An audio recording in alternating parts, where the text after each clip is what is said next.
පින්වතුනි ඔබ දන්නේ නැහැ ඔබට ওই මනුෂ්‍ය ජීවිතේ කොහොමද හම්බුනේ කියලා. ඒකයි තියෙන ප්‍රශ්නේ.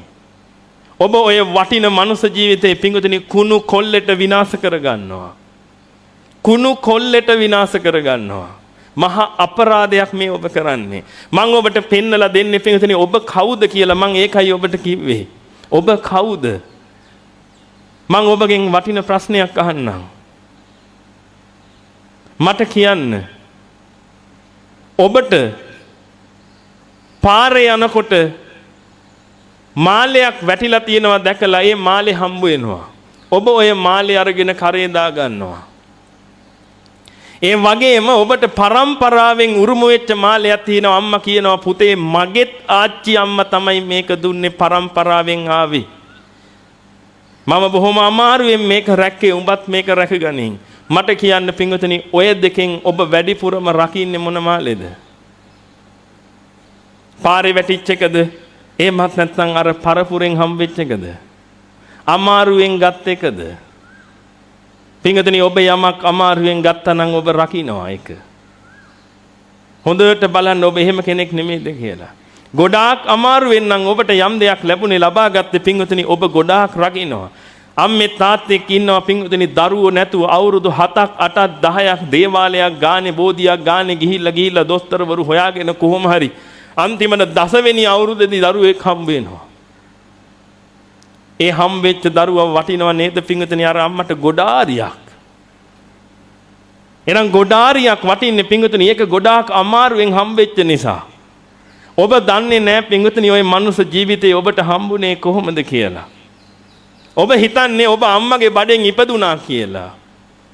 හරි ලේසියෙන් පහසෙන් අම්මගේ බඩට ආවා ඒකෙන් ඉපදුනා කාලා බීලා හැදුනා කියලා පින්වතුනි ඔබ ඔය ලැබිච්ච මනුස්ස ජීවිතේ කුණු කොල්ලෙට ඔය විනාශ කරගන්නේ. මම නැවතත් ඔබට කියන ඔබට හිතෙන්න පුළුවන් ඇයි අපිට සල්ලි තියෙන්නේ? මම කොච්චර සල්ලි හම්බ කරලා තියෙනවද මේ ගාල්ලෙන් භාගයක්ම මගේනේ කියලාත් හිතෙන්න පුළුවන් මෙතන ඉන්න කෙනෙකුට. ගාල්ලෙන් භාගයක් තියන් හිටියත් වැඩක් තියනවද පින්වතුනි මැරිච්ච ගමන් කුණු හැලිච්ච බල්ලෙක් වෙනවනම් මොකද්ද ජීවිතේ තේරුම? කෝ ඔබට ඇෂුරන්ස් එකක්. ඔබ ඉන්ෂුරන්ස් එක දාගත්තේ කොච්චර කාලයකට විතරද? ඔබට බය හිතෙන්නේ නැද්ද පින්වතුනි? ඔබට බල්ලෙක් දැක්කහම බය හිතෙන්නේ නැද්ද? ඇඟ හිරි වැටිලා යන්නේ නැද්ද බල්ලෙක් දැක්කහම? කුණු වෙලා පණුව ගහලා කකුල අද්දාද්ද යනවා පොළු පාරවල් විතරයි හම්බ වෙන්නේ. ඔබගේ ඇඟ හිරි වැටිලා යන්නේ නැද්ද? පින්වතුනි ඔය මිනිස්සෙක්නේ බලන්නකො ඒක කරගත්තේ අපරාධේ. ඔය මිනිස්සෙක්නේ ඔය බල්ල වෙලා අද පණුව ගගහ යන්නේ. ඔබ පාරේ ඇවිදගෙන යනකොට තුම්මන් හන්දියක් ගානේ දැක්කේ නැද්ද පෙරේත තටු තියලා තියෙනවා. පින්වතුනි ඔය කවුරු හරි අම්මෙත් තාත්තෙක් නේද ඔය අල්ලලා බෝතලයකට දාලා මහ මුහුද ගිහින් දැම්මේ.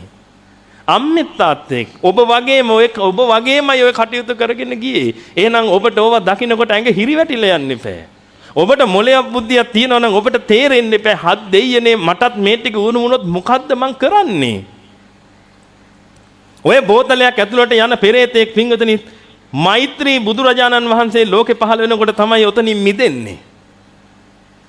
ලේසි වැඩක්ද මේ? මැරෙන එක කුණු පෙරේතයෝ වෙනවා. හිතලා බැලුවද ඔබ මේ මරණයෙන් පස්සේ ඔබට මොනව වෙයිද කියලා? හැබැයි ඔබ හිතලා බැලුව නේද හෙට බස් එක මිස් වුණොත් මොකේද යන්නේ කියලා? බලන්න ඔබ හිතනේවා හෙට බස් එක මිස් වුණොත් මම මොකේද යන්නේ? ඒව හිතනවා. ඔබ දැන් මලොත් මොකද වෙන්නේ? ඔබ මේ දේශනාව හමාර කරලා යනකොට බස් එකේ හැපිලා මලොත් ඔබට මොකද වෙන්නේ කියලා ඔබ හිතවද?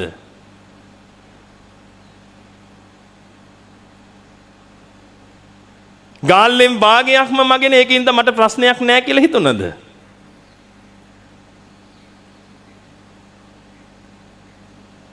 මමනේ ඉගෙන ගත්ත හොඳම කෙනා මට PhD 3ක් තියෙනවනේ ඒක නිසා මට ප්‍රශ්නයක් නැහැ කියලා හිතුණද? පිටකනේ ඔක්කොම ඉවරයිනේ. අපි කියන්නේ chapter close කියලා. chapter close නේ. ආයි කවුද එන්නේ ඔබට පිට වෙන්න?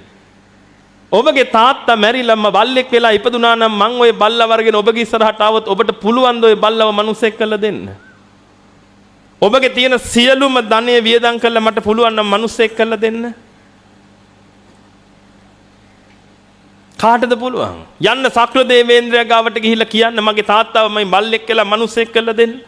මහා බ්‍රහ්මයාට කියන්න. බුදුහාමුදුරුවන්ට කියන්න. පුළුවන්ද? ඉතින් ඔබගේ ඇඟේ හිරි වැටිලා යන්නේ නැද්ද? ඔබ වටින මනුස්ස ජීවිතයක් ගත්ත කෙනෙක්. ඔතනින් කන්වර්ට් වෙන්න යන්නේ බල්ලෙකුට නම් මොන අපරාධයක්ද ඔබ ඔය කරගන්න යන්නේ? ඔය කන්වර්ට් වෙන්න යන්නේ පින්වතුනි තිරිසනෙකුට නම් එහෙමත් නැත්නම් පෙරේතයෙකුට නම් මොන අපරාධයක්ද ඔය කරගන්න යන්නේ?